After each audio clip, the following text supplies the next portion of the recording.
Strength is a trait that we all know and recognize very well. Heroes of legends like Thor, Hercules, and various other myths and legends were known for their titanic strength and stamina. Or be in sports like the beast of boxing that is Mike Tyson and the legendary Bruce Lee, or other legends like Arnold Schwarzenegger. We idolize strength on almost a primal level. And with that idolization comes a lofty title that we're all very familiar with. The strongest, the most powerful, the almighty, and whatever other name that we give to it, those who hold that coveted title are given just as much respect and regard as the title itself.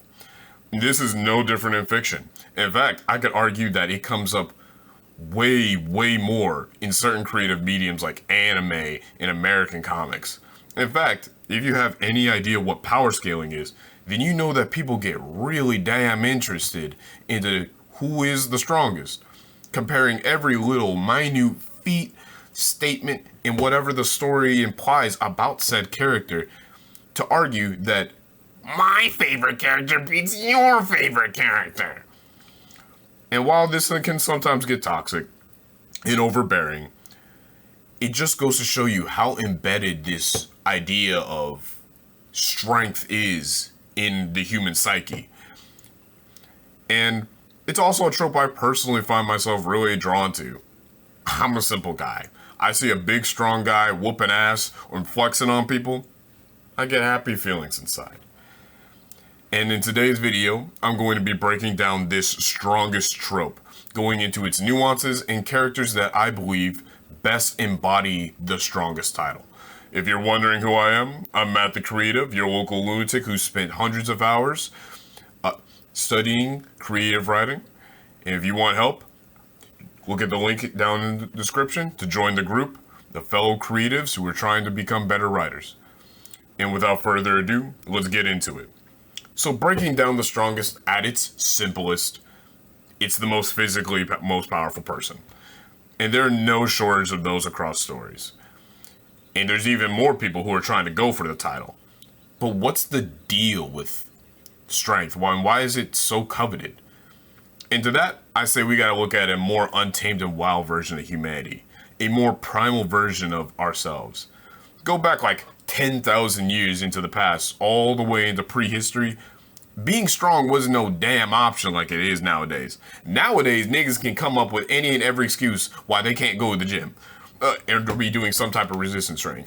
Oh, it hurts. Oh, I don't have time for it.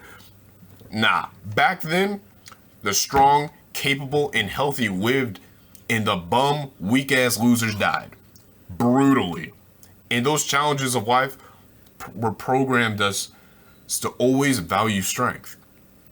It hasn't left us, even to this day. And so you might be asking, but Matt the Creative, what does this all have to do with storytelling? And to that, I say everything, because fiction is born from the rich human imagination and psyche.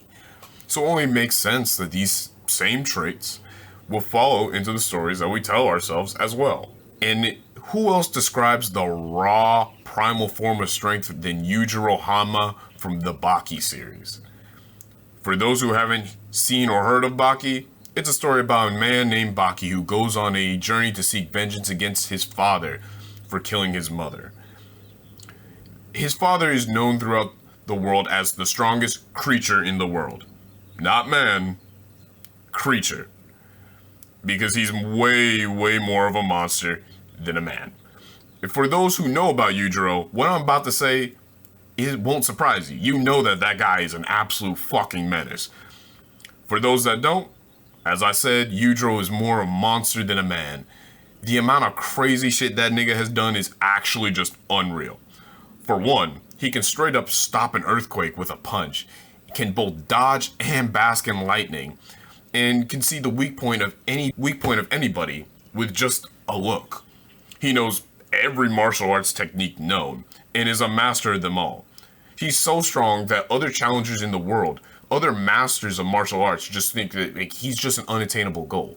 Nobody can reach him. Nobody except for his son, Baki, and his other stepbrother, Jack can even try to like step to him. And he's also a moving goalpost and is constantly getting stronger by the day.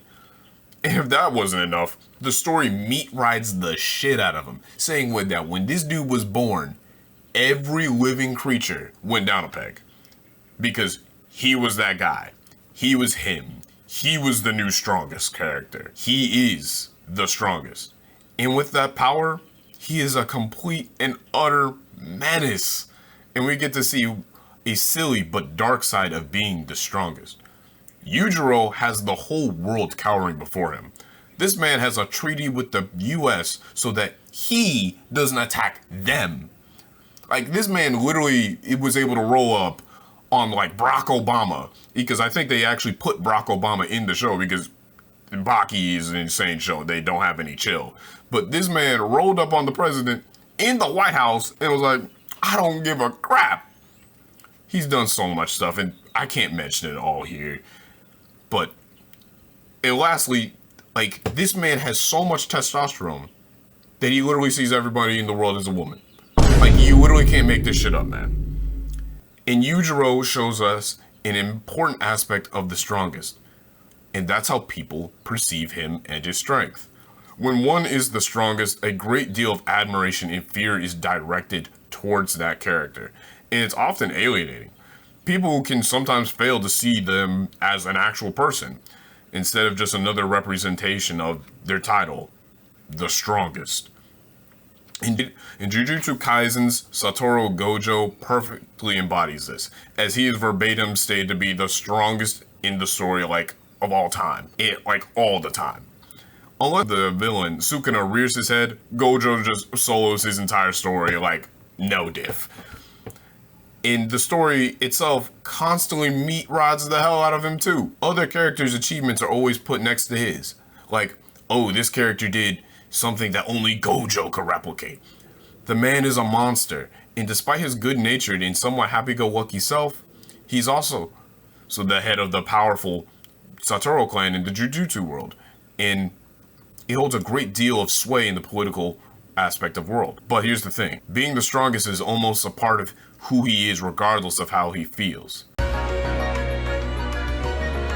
君は五条悟だから最強なのか、最強だから五条悟なのか。 Yet, despite that, being the strongest has its perks. Total freedom and total power to do what you want is a choice that very few people have. And what those few people do have that power, are usually defined by the choices that they make with said power. Because, as the saying goes, power corrupts. And if not corrupted by said power, it says a lot about that character. Which is why I love Superman.